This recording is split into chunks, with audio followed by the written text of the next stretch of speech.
샬롬, 좋은 아침입니다. 2026년 5월 8일 매일 성경 순서에 따라서 창세기 37장 18절부터 36절까지 말씀을 함께 묵상하고 기도하는 시간을 가지도록 하겠습니다. 오늘 말씀의 제목은 꿈꾸는 자가 오는도다입니다. 오늘 말씀을 살펴보면 도단에 도착한 요셉을 본 형제들은 그를 죽이려고 하는 음모를 꾸미게 됩니다. 큰형이었던 장자 르우벤의 중재로 인해서 요셉은 형들에게 죽임을 당하는 대신에 구덩이에 던져지게 됩니다. 이후에 유다의 제안에 따라서 미디안 상인들에게 은 20냥에 팔려 애굽으로 끌려가게 됩니다. 형들은 이 요셉이 입고 있었던 채색 옷을 벗겨서 염소의 피로 적시고 아버지 야곱을 속이게 됩니다. 이를 본 야곱은 자신의 사랑하는 아들이었던 요셉이 죽은 줄 알고 깊은 통곡에 빠지게 되죠.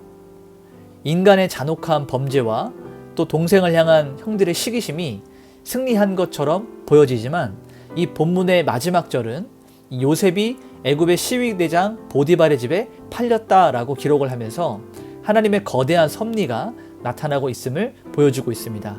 이제 한 절씩 우리는 말씀을 살펴보면서 성경이 말하고 있는 진의를 함께 나누도록 하겠습니다. 먼저 첫 번째 단락을 보게 되면 18절부터 24절까지 말씀인데요. 여기에는 이 요셉을 죽이려고 하는 형들의 계략과 구덩이에 던져진 요셉에 대해서 말하고 있습니다. 자, 18절부터 20절을 보게 되면 요셉이 그들에게 가까이 오기 전에 그들이 요셉을 멀리서 보고 죽이기를 꾀하여 서로 이르되 꿈꾸는 자가 오는도다. 자, 그를 죽여 한 구덩이에 던지고 우리가 말하기를 악한 짐승이 그를 잡아먹었다 하자. 그의 꿈이 어떻게 되는지를 우리가 볼 것이니라 하는지라. 이렇게 기록하고 있습니다. 자, 형들은 이 요셉 동생을 뭐라고 부르냐면 꿈꾸는 자다라고 비아냥거리면서 그의 꿈을 무너뜨리려고 합니다.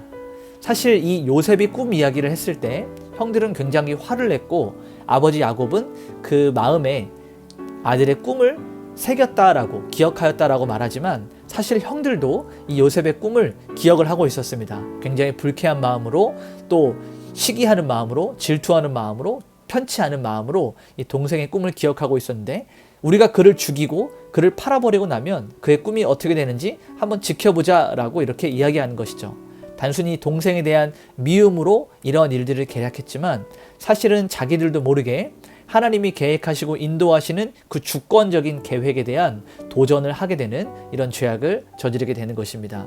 자, 21절부터 24절을 보면 루벤이 듣고 요셉을 그들의 손에서 구원하려 하여 이르되 우리가 그의 생명은 해치지 말자라고 이 큰형으로서 장자의 모습을 보여주게 됩니다. 그를 구덩이에 던지고 손을 그에게 대지 말라 하니 이는 그가 요셉을 아버지에게로 돌려보내려 함이었더라. 요셉이 형들에게 이르매 그의 형들이 요셉의 옷 곧 그가 입은 채색 옷을 벗기고 그를 잡아 구덩이에 던지니 그 구덩이는 빈 것이라 그 속에 물이 없었더라 라고 기록하고 있습니다.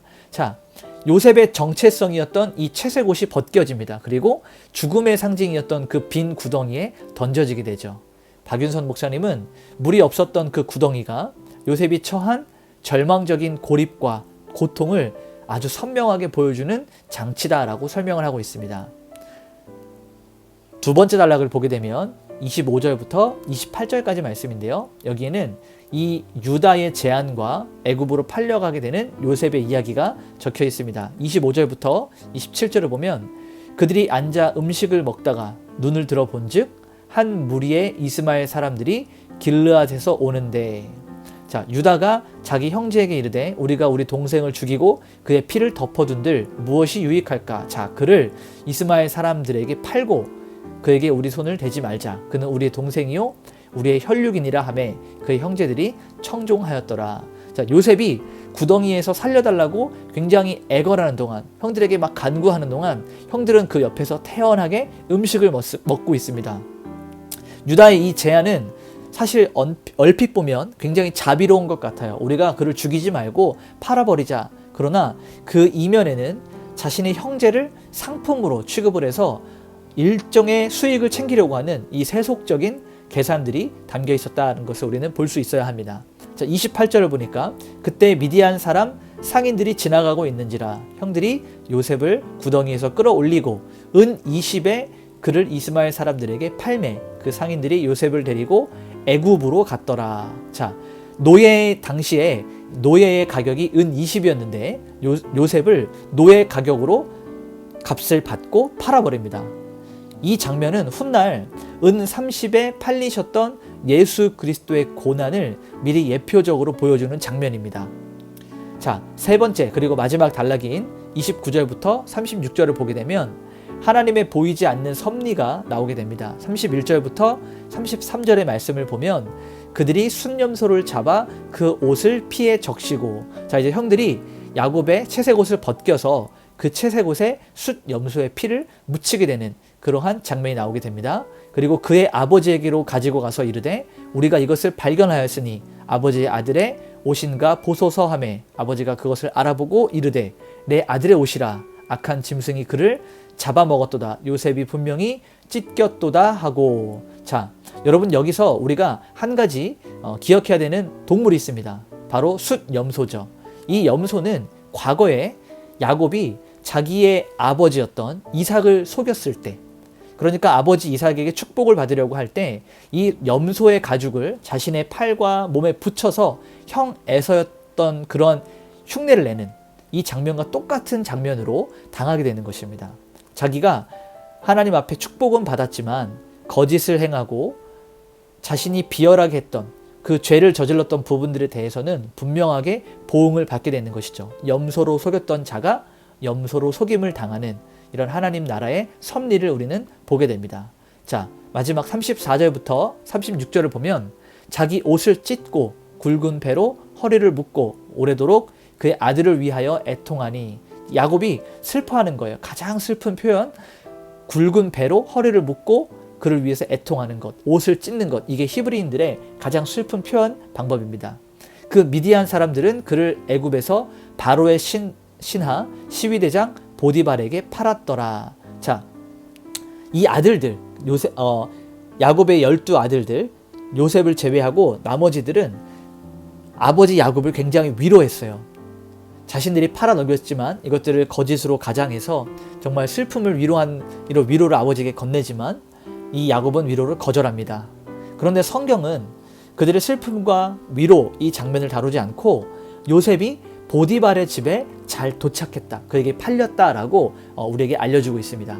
이 케네스 매튜스는 인간의 범죄와 또 아버지의 슬픔, 이러한 여러 가지 감정들이 복합적으로 있는 그 현장을 넘어서 하나님은 요셉을 당신의 계획과 뜻대로 정확한 장소로 옮기시고 하나님의 구원의 계획을 여전히 묵묵하게 실행해내고 계시다라는 것을 강조하고 있습니다.